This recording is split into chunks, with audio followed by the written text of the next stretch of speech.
Bonjour, voici comment faire marcher un personnage dans Scratch. Alors, pour y arriver, on va aller choisir un événement.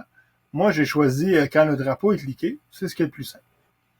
Je vais ensuite lui ajouter un mouvement. Je vais lui mettre avancer de 10 pas. Okay? Alors, la valeur 10 ici, là, c'est la grosseur du pas. Si je clique dessus, on le voit qu'il avance. Si j'avais mis, par exemple, 30, ben, il va avancer plus loin.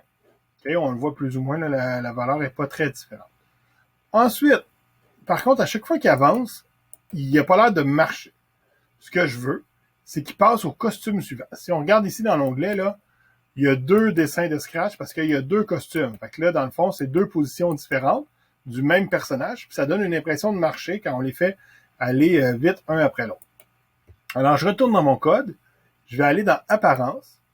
Et là, après qu'il ait avancé d'un pas, je vais lui faire passer au costume suivant. Donc, quand il fait un pas, on le voit, il change de costume, donc il change de position. Là, par contre, à chaque fois que je clique, ça fait un pas. J'aimerais qu'il en fasse plus. Ce qu'il faut faire, il faut aller utiliser la boucle. Alors, il faut aller dans Contrôle et on va utiliser le bloc répéter 10 fois. Je vais mettre mon code à l'intérieur. Je vais mettre mon code à l'intérieur de la boucle. Ce que ça va faire, c'est que le chat va avancer de 30 pas, passer au costume suivant, avancer de 30 pas, passer au costume suivant, avancer costume 10 fois. Je vais lui mettre juste 10 pas là, parce qu'il va avancer trop vite. Et voilà. Fait que là, il avance 10 pas. Et là, on voit que ses pattes, il court vraiment vite. Ce qu'on peut faire pour faire ralentir le mouvement des pattes, on peut mettre une petite pause dans le milieu de cette boucle-là. Ben, à la fin de la boucle, on va aller dans les contrôles et on va aller chercher attendre.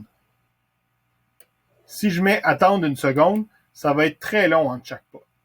Je pourrais par contre mettre un nombre décimal, par exemple 0.2. Alors à chaque 2 dixièmes de seconde, il va changer de pas. Ça va lui donner une belle vitesse. Là, c'est à vous de choisir la vitesse que vous voulez. Là, ici, répéter, c'est la distance qu'il va parcourir. Avancer de 10 pas, c'est la longueur de chacun des pas. Puis ici, le temps, là, la vitesse que les pas ils vont changer dans le dessin. Une petite chose à noter par contre, c'est qu'on ne peut pas faire marcher tous les personnages de Scratch. Pour savoir lesquels on peut faire marcher, on va cliquer pour choisir un personnage. Et quand on laisse notre souris dessus, on le voit bouger. Comme là, on voit ici ce personnage-là, ben, elle n'est pas en train de marcher, elle est comme en train de parler. Avec le même effet, là, ça lui donnerait cette animation-là. Il y a d'autres personnages qui n'ont pas d'animation. Par contre, il y a des personnages d'autres personnages qui vont marcher. Celui-ci, celui-là, il sort la langue. En tout cas, c'est à vous de vous promener comme ça pour voir là, lesquels peuvent marcher. Et voilà. Merci.